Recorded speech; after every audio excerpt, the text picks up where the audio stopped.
ইতিমধ্যেই জুবিনের স্ত্রী দাবি করেছেন যে তদন্তের গতি অত্যন্ত মন্থর। অসম পুলিশ চাইলেই এই রহস্যের জট ছাড়াতে পারে, কিন্তু সব কিছুর জন্য প্রয়োজন হচ্ছে ইচ্ছে। গরিমা আরও জানিয়েছেন, সিঙ্গাপুর থেকে জুবিনের দেহ ফেরার পর অসম পুলিশ দ্বিতীয়বার ময়নাতদন্ত করে তার হাতে রিপোর্ট দিয়েছে, কিন্তু তিনি সেটি নিজের কাছে রাখতে চাননি। তার মতে ওই রিপোর্ট তার ব্যক্তিগত সম্পত্তি নয়, বরং রাষ্ট্রের সম্পত্তি। তাই তিনি সেটি সরকারকে ফিরিয়ে দিতে চান। এবার সরকার ঠিক করবে সেটা প্রকাশ করা উচিত কি উচিত নয়। তবে জুবিনের মৃত্যুর ন্যায় বিচারের জোর দাবি জানিয়েছেন গরিমা। পুরো অসমের মানুষ তার সঙ্গে রয়েছে, সঙ্গে আছে জুবিনের অগণিত অনুগামীরা। কিন্তু ওই যে শুরুতেই বললাম, বিশ্বের বহু বিখ্যাত তারকার মৃত্যু রহস্য ঢাকা পড়ে রয়েছে এখনো। এক্ষেত্রেও কি সেই আশঙ্কাও কি দিচ্ছে? কোন কোন খ্যাতিমান তারকার মৃত্যুতে অনুরাগীরা কান্নায় ভেঙে পড়লেও সেই মৃত্যুর রহস্যই থেকে গেছে। প্রশ্ন এটাও যে কারা লাভবান হতে পারত ওই জুবিনকে সরিয়ে দিলে। জুবিন গর্গের মৃত্যু দুর্ঘটনা নাকি পরিকল্পিত ষড়যন্ত্র?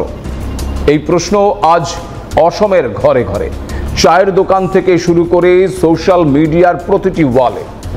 মৃত্যুর এতদিন পরেও জুবিন গার্গকে ঘিরে রহস্য যেন আরও ঘনীভূত হচ্ছে।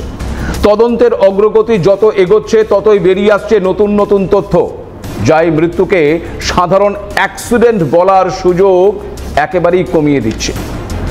শনিবারই জুবিনের ভিসেরা রিপোর্ট সিটের হাতে এসে পৌঁছেছে।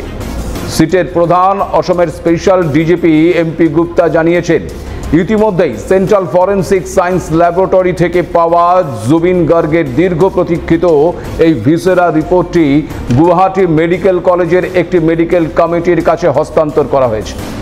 ওই কমিটি চূড়ান্ত ময়নাতদন্তের প্রতিবেদন প্রস্তুত করবে, আর চূড়ান্ত ময়নাতদন্ত প্রতিবেদন পাওয়ার পর তা আদালতে জমা দেওয়া হবে, যা থেকে জুবিনের মৃত্যুর সঠিক কারণ জানা যাবে বলেও আশা করা হচ্ছে। এদিকে ইতিমধ্যেই আবার সিঙ্গাপুর ভিত্তিক 10 জন এনআরআইকে দ্বিতীয়বার নোটিশ পাঠানো হয়েছে, যারা এর আগে ভারতের তরফে জারি করা সমন সত্ত্বেও হাজিরা দেননি।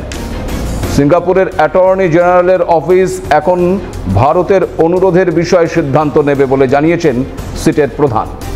মূলত সিঙ্গাপুরে জুবিন গার্গের শেষ দিনগুলো সম্পর্কে সূত্র পেতে চাইছে তদন্তকারীরা।